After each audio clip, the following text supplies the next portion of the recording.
இது விஜய் ஆட்சி அமைச்ச பிறகும் கொலை நடக்கும்ல, அப்பதானே நம்ம பேச முடியும். ரேப் நடக்கும்ல, அப்பதானே நம்ம பேச முடியும். திருட்டு நடக்கும்ல, அப்பதானே நம்ம பேச முடியும். கஞ்சா விற்பானுங்களே, அப்பதானே நம்ம பேச முடியும். சரக்கும் விற்பானுங்களே, அப்பதானே நம்ம பேச முடியும். என்னங்க விஜய் வந்துட்டா கொலை நடக்காது சொன்னீங்க, அங்க ஓடி ஓடி விரட்டி கொலை பண்றாங்க. என்னங்க விஜய் வந்துட்டா ரேப்பே நடக்காது, நீங்க அங்க ரேப்லாம் நடக்குது. இன்னுங்க கஞ்சா விற்கிறாங்க. கேட்கணுமா இல்லையா? நம்மளுக்கு அந்த ஆசை இருக்குமா இல்லையா? எனக்கு இப்போ என்னன்னா, நாளைக்கு வந்து திராவிடம் 2.0 அமைஞ்ச உடனே முதலமைச்சர் ஆயிடுவாரா? திருப்பி எங்கன்னா கொலை நடக்க தான் செய்யும், நடக்காம இருக்காது. உடனே இவனுக்கு என்ன தெரியுமா சொல்லுவானுங்க, நான் அன்னைக்கே சொன்னல, எங்க அண்ணன் விஜய் கிட்ட நீங்க ஆட்சியை கொடுத்திருந்தீங்கன்னா இந்த கொலைலாம் நடந்தே இருக்காது, இந்த ரேப்லாம் நடந்தே இருக்காது, இந்த திருட்டுலாம் நடந்தே இருக்காது.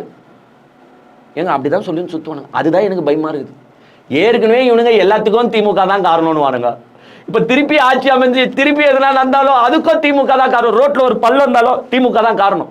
இவங்க அண்ணா ஆட்சி அமைச்சா ரோடுலாம் வந்து பாத்தீங்கன்னா தார் சாலையில போட மாட்டாரு, அப்படியே இரும்பு ராட்ல போட்டுருவாரு, எங்கேயுமே ஓட்ட விடாது. இப்படிதாங்க இவனுங்க கனவு உலகத்துல இருக்கிறாங்க. ஸோ எனக்கு பயமா இருக்குது. அதனால நான் முதலமைச்சருக்கு ஒரு ரிக்வெஸ்ட் வைக்கிறேன்.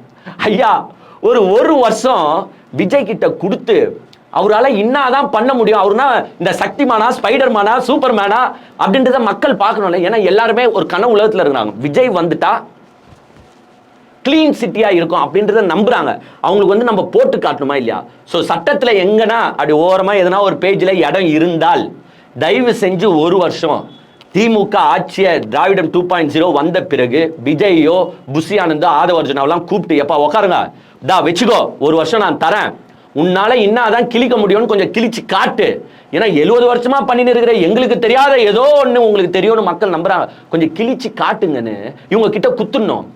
அதுக்கப்புறமா தான் நம்மளால பேச முடியும். அப்பயும் கொலை நடக்கும்ல, இது விஜய் ஆட்சி அமைச்ச பிறகும் கொலை நடக்கும்ல, அப்பதானே நம்ம பேச முடியும்.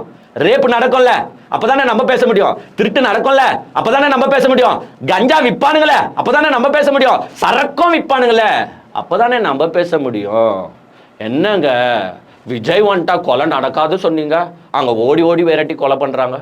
என்னங்க விஜய் வந்துட்டா ரேப்பே நடக்காது, நீங்க அங்க ரேப்லாம் நடக்குது. இன்னுங்க கஞ்சா விற்கிறாங்க. கேட்கணுமா இல்லையா? நம்மளுக்கு அந்த ஆசை இருக்குமா இல்லையா?